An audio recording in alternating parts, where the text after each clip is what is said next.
Bismillahirrahmanirrahim. Assalamualaikum warahmatullahi wabarakatuh. Waalaikumsalam warahmatullahi wabarakatuh. Apa kabarnya teman-teman sekalian? Alhamdulillah, bertemu lagi bersama saya Wahid Ikhwan dan juga partner saya Sabir Naga. Sorry. Nggak fokus ada. Dalam acara orasi obrolan. Ya boleh minum dulu. Ya, waduh. Udah mulai ngaco nih. Bagus. Nah, di obrolan inspirasi kali ini teman-teman sekalian, kita sudah ditemani oleh pembicara kita nih ya. Yang luar biasa. Luar biasa ya. Dan ini adalah salah satu ustadz favorit kita ini ya. Ya, karena obrolannya ringan tapi berisi ya. Berisi. Dan hari ini kita ditemani oleh DT Fresh nih ya. Minuman paling segar di Geger Kalong. Pembicara kita segar-segar. Iya ya. Ini adalah produk dari Darut Tauhid ya, teman-teman mungkin bisa dapatkan DT Fresh ini di SMM ataupun nanti di warung-warung sekitar ya, insya Allah.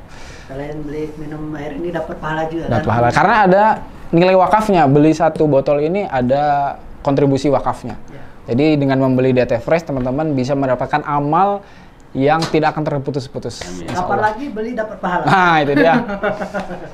Nah, di episode kali ini kita akan ngobrol-ngobrol tentang satu hal yang sering ditanyakan. Sering ditanyakan.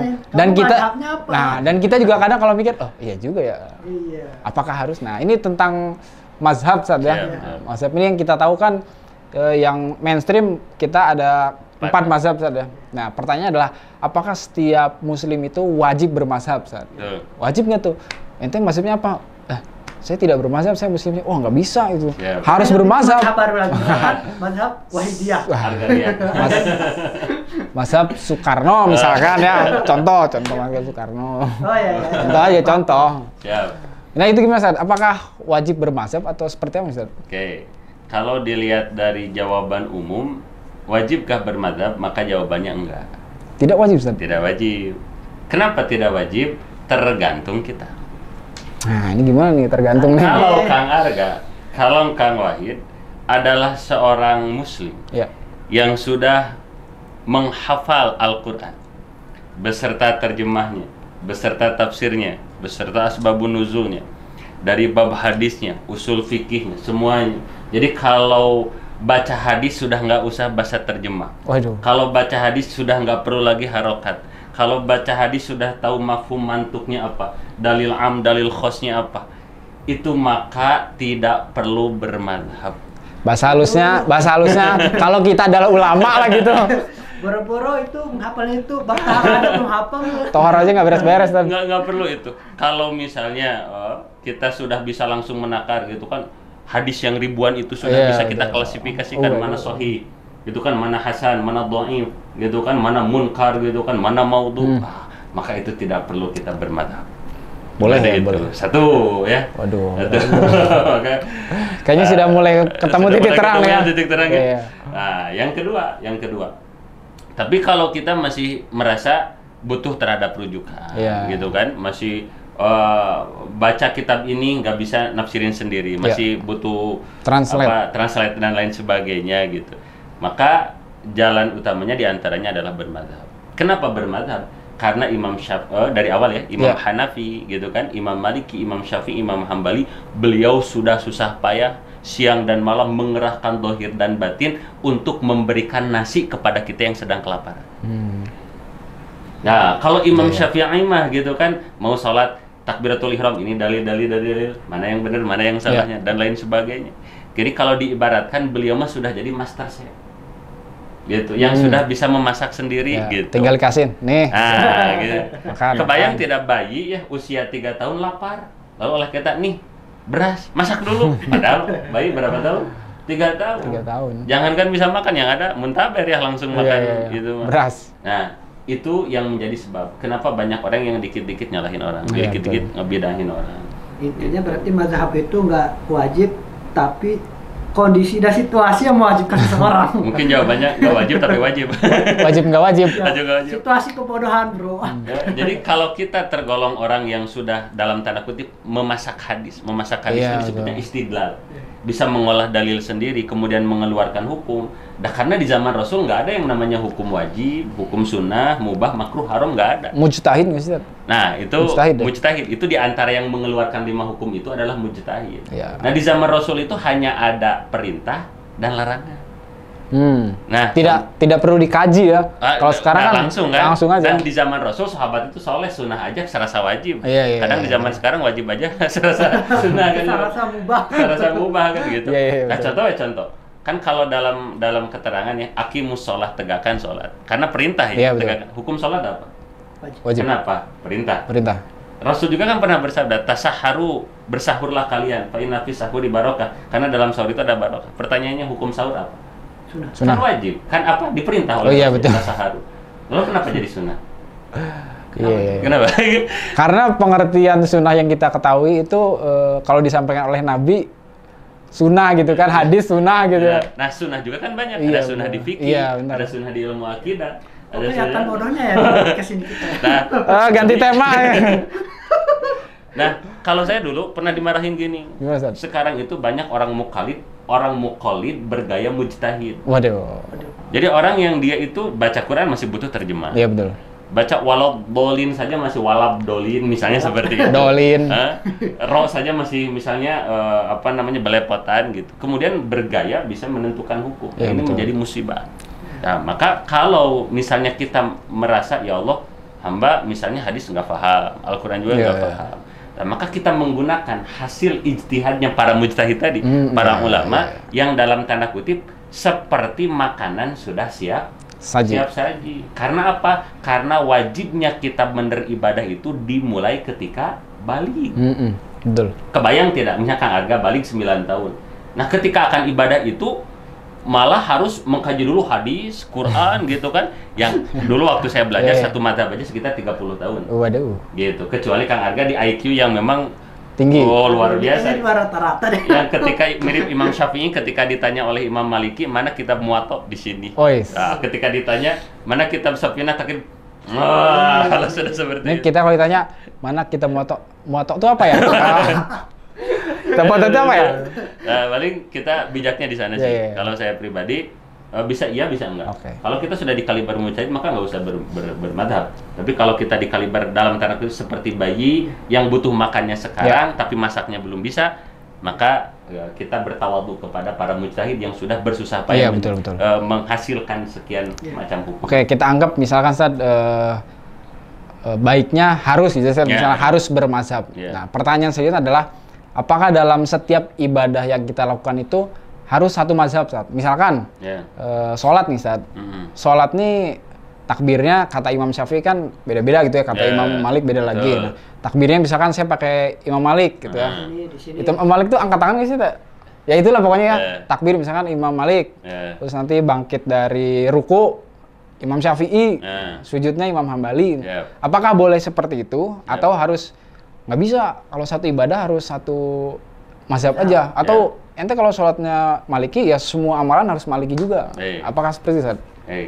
Berarti saya jawab dengan 2 poin. Boleh, Ustaz. Yang pertama, tadi disampaikan bahwa ada orang kaliber pertama tuh nggak usah bermadhab, beransunal itu sudah ijma, sudah bisa memasak dalil sendiri. Iya, betul. Ada yang kedua bermadhab, mangga mau Syafi'i, mau Maliki dan lain sebagainya. Tapi ada yang ketiga, tidak perlu bermadhab. Tidak perlu bermadhab. Cukup ikuti apa kata ustadz di kampungnya. Walaupun dia bukan ulama, Ustadz ya. Jadi udah ikuti aja ustadz. Itu bagi siapa? Bagi orang yang sudah susah untuk belajar. Kalau untuk kaliber Kang Wahid, Kang Arga yang ketika belajar misalnya arkanus sholat, rukun sholat ada 17, pembatal sholat ada 14, syarat sholat ada 8, sudah langsung bisa menakar kemudian mengkodetifikasi dalam kepala. Coba dites dulu. Maka nanti harus belajar. Tapi untuk Mbah Uyut gitu kan, yang ketika jangankan dikasih huruf-huruf alif batas saja nggak tahu, Terus sholat aja, kadang jangankan sholat nama cucunya aja nggak tahu. Lupa. Itu mah ikuti saja ulama setempat. Iya, betul. Jangan pusing-pusing ini teh madzhab Syafi'i apa Maliki. Udah ikuti aja Mbah, ikuti aja Uyut gitu kan seperti itu. Nah maka setiap muslim juga ada makomatnya tersendiri. Makanya kita nggak boleh langsung memvonis itu gitu. Makanya kembali la takum ila bima'rifatil mahkum alaih. Semakin dalam keilmuan seseorang nggak akan mudah menyalahkan seseorang. Itu yang pertama. Kemudian yang kedua tadi, bagaimana kalau saya misalnya ya wudunya pakai madhab Imam Syafi'i wudunya dilus sedikit gitu kan.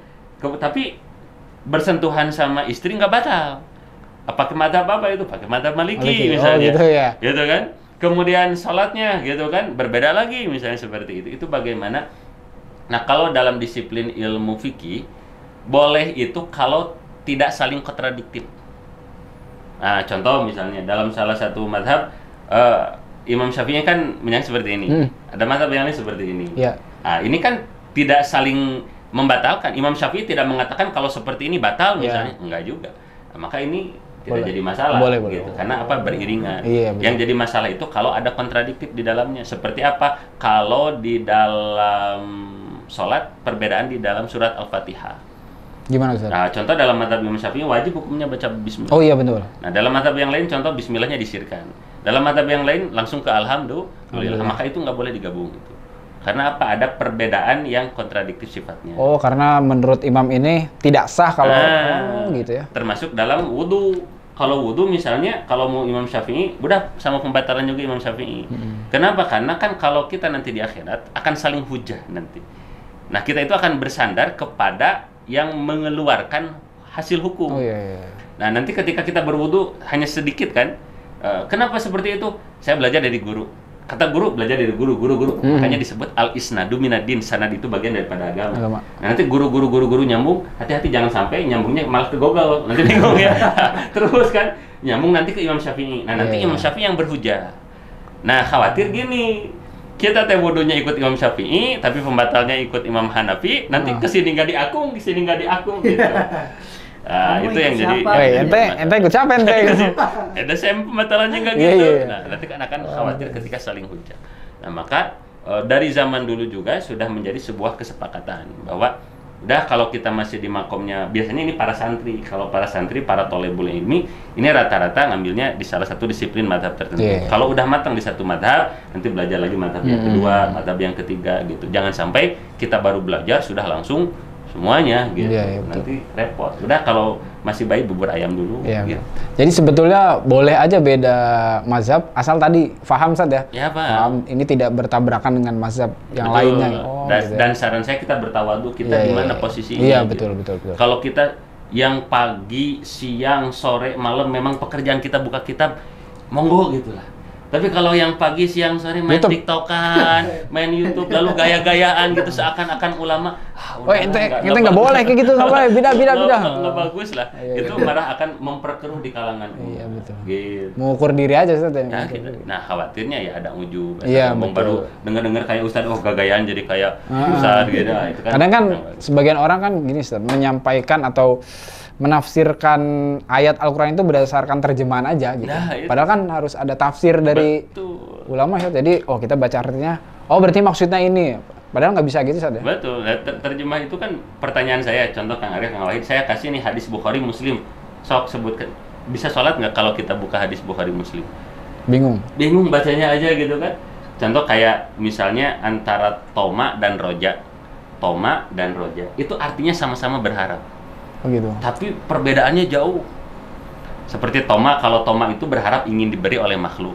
Tapi kalau Roja berharap kepada Allah. Nah, itu baru dari segi harfiah. Belum dari nahu, sorof, mani, badek, bayan, balagoh dan lain sebagainya. Gitu. Itu teh para mujtahid mah siang malam itu sampai makan aja roti kering dicelup air. Tahu kenapa roti kering dicelup air? Biar gampang ketelen dan makannya bisa langsung beres dan belajar lagi. Lah kita mah makan itu justru nyari spot terbaik sambil nonton kan gitu ya. Santai makannya. Ini mahasiswa skripsi aja nggak beres-beres bro. Ngomongin nahu, sorong, aduh ampun. Makanya memang kita butuh ketawaduan di bab ini. Betul saja. Seperti ini. Kalau misalkan memilih mazhab sesuai kemampuan gimana sih? Mau nggak jadi? Gimana contoh? sholatnya pakai Syafi'i. Terus kalau puasa dia pakai Maliki. Atau misalkan nih ekstrimnya nih sering ditanya saja bab onani aja. Orang kan memperbolehkan mencari hukum terendah gitu ya. Memakai hambali gitu. Cari yang boleh gitu ya. Cari yang boleh. Nah, itu yang disebut dengan tatabur rukhos. Tatabur rukhos itu mencari yang paling gampang, gampang-gampangin. Itu boleh tidak? Bisa ya, bisa enggak. Tadi satu, kalau niatnya memang tatabur rukhos hanya mencari yang ringan-ringan saja gitu kan, apalagi sebentuk sebuah penghalalan atas hawa nafsu gitu kan. Sedangkan Allah Maha mengetahui isi hati kita, maka hati-hati. Tuh, boleh jadi ya. Bukannya makin lembut hati kita, malah makin keras, makin jauh daripada Allah. Nah, tapi ada yang kedua nih, ada yang disebut dengan intiqalul madhab. Apa intiqalul madhab? Itu berpindah madhab. Misalnya saya hari ini mau pakai mazhab Imam Syafi'i, besoknya saya mau pakai mazhab Imam Hanafi. Nah, pertanyaannya cuma satu saja. Mazhab Imam Syafi'i udah hafal belum? Udah hatam belum? Sakinah udah hatam belum? Takrib, Fathul Qarib, Fathul Mu'in. Udah hatam belum? Ini udah hafal bab taklid. Atau gini, tahu mazhab Imam Syafi'i itu yang ininya aja. Gitu. Ini Syafi'i. Mazhab Maliki kalau segini aja seperti itu. Atau hanya di sana saja. Sedangkan yang namanya kalau satu paket ya dalam sholat contoh, ada rukun sholat, ada syarat sholat, ada pembatal sholat, ada makruh sholat, ada sunnah sholat, sunnah juga sunnah ab'an, sunnah hayat gitu kan. Satu paket saja kadang sekarang belajar besok lupa seperti itu. Tapi kembali lagi, kalau misalnya Kang Arga, Kang Wahid sudah Allah berikan kapasitas di kepalanya sangat mudah menghafal, seperti Imam Syafi'i kalau berjalan mendengar orang yang ngobrol langsung dihafal, atau minimal seperti Ustadz Adi Hidayat, Ustadz Abdul Somad, Gus Bahar, hafal halaman sampai hafal halaman. Halaman sekian. Kita Al-Fatihah halaman 1 bukan? Tips memilih mazhab bagi orang awam gimana sih? Biar cocok gitu. Kalau bagi orang awam cukup ikuti Ustadz setempat. Cukup ikuti Ustadz setempat. Tapi kalau kita sudah menjadi seorang thalibul ilmi, seorang pembelajar gitu kan, yang sudah memang berjalannya di disiplin-disiplin ilmu agama, baru nanti kita bisa melebar. Tapi kalau kita masih tergolong orang yang awam, yang belajarnya seminggu sekali, yang kalau Jumatan pun sambil tidur, udah ikuti saja ulama setempat. Karena beliau ulama itu yang ada di kampung kita, beliau yang ngajinya memang sudah lebih daripada kita. Jadi ini mungkin salah satu jawaban taklid itu boleh saja. Taklid boleh asal tadi ya. Asal tadi. asal merasa tadi kurang gitu ya. Karena nanti contoh jahil itu, bodoh itu ada dua. Ada jahil ma'dzur, ada ghair ma'dzur. Jadi bodoh juga ada yang dimaafkan, ada yang nggak dimaafkan. Yang nggak dimaafkan apa Ustaz? Contoh gini kan, kadang ada dikit-dikit orang gini nih. Kamu tuh Al-Fatihahnya kok salah. Emang gimana? Kita perbaiki. Oh, berarti kan dulu sholat saya salah dong. Oh, semoga dimaafkan. Kan kadang ada gitu ya. Dulu juga sholat saya yang salah, semoga dimaafkan. Bisa dimaafkan, bisa enggak? Dimaafkan kalau apa? Kalau kita tergolong orang yang jahilnya itu ma'dzur, bodoh yang dimaafkan. Siapa itu bodoh yang dimaafkan? Satu adalah orang yang sudah nggak bisa belajar. Apa contoh orang yang nggak bisa belajar? Mbah, nenek, opa, opung kan yang udah sepuh gitu. Atau yang yang kedua, yang IQ-nya di bawah rata-rata. Atau yang ketiga, kalau ada orang lahir di hutan dibidanin gorila gitu kan, babysitternya cita gitu kan, jauh dari ulama, nggak ada YouTube, nggak ada apa gitu. Sebut saja Tarsan. Tarzan itu kata guru saya, walaupun sholatnya menghadap kepada tai ayam itu dimaafkan, karena memang nggak bisa belajar, nggak ketemu dengan akses kan. Tapi kalau kita gitu kan, utang teman yang waktu SD masih ingat gitu kan, belajar bisa sampai sekian, ke Darut Tauhid deket, kemudian sampai usia puluhan tahun sholat kita masih salah, maka itu ghair ma'dzur. Maka itu tidak dimaafkan. Berarti ada konsekuensi lanjutan seperti mengqadha sholat dan lain sebagainya. Jadi kalau mau nggak ribet-ribet, ya udah hidup aja di hutan, lahir di hutan, tapi konsekuensinya siap-siap aja. Jadi masalahnya udah lahirnya di sini. Kecuali ente benturin kepala biar lupa gitu ya. Nah, coba kasih rekomendasi dulu Ustaz. Buku yang orang awam mau belajar mazhab. Saran saya belajar fikih, belajar akidah jangan dari kitab. Karena orang yang belajar dari kitab ke buku itu orang yang sudah memiliki dasar. Iya, betul. Nah, sedangkan yang namanya buku nggak bisa ngukur kita. Bahasanya harus sebagaimana gitu kan yang disampaikan apa. Pokoknya nama tetap kalau saya prinsip saya satu, ngaji, cari guru. Al isnadu minadin. Sanad itu adalah bagian daripada agama. Iya, betul. Milikilah guru yang dengan guru itu akan menyambungkan kita ke Rasul, akan menyambungkan kita kepada Allah. Saya mau daftar jadi murid. Saya juga masih murid. Di Bandung banyak para ulama, para alimil ulama. Pertanyaannya sejauh mana kekuatan kita, tekad kita dalam mencari guru. Nanti akan ketemu. Iya, betul. Gitu. Masalahnya Lipsi, saya ingin nyari guru, kerjaan tidur terus, nyari guru kerjaan nonton TV terus, itu mah atau omdo ya. Saya ingin cari guru tapi nanti dulu lah. Ini episode ini sungguh mencerahkan. Coba di-closing dulu, Bro. Ada satu lagi barangkali, Ustaz. Terkait dengan mazhab nih, apakah memang hanya ada 4? Ya. Atau ada mazhab-mazhab lain? Sebetulnya ada belasan. Sampai ada mazhab para sahabat gitu kan. Ada mazhab Dhahiri, ada mazhab ini dan itu. Cuman perbedaannya gini, di sekian belas mazhab itu yang terdokumentasikan itu 4 mazhab. Mazhab Imam Hanafi yang paling tua, kemudian tur Imam Maliki, Imam Syafi'i dan Imam Hambali gitu. Ini yang terdokumentasikan dan yang mayoritas di Indonesia adalah Imam Syafi'i.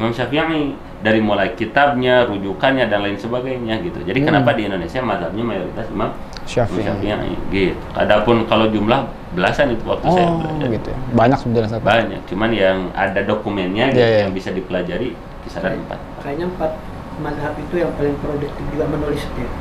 Sampai sekarang ulama-ulamanya juga melanjutkan gitu. Saling menafsirkan, terus saling dikaji, saling mensyarahi, itu. Dan sebetulnya tidak bisa orang sekarang dia mengeluarkan mazhab nggak bisa saja. Bisa. Bisa saja. Bisa.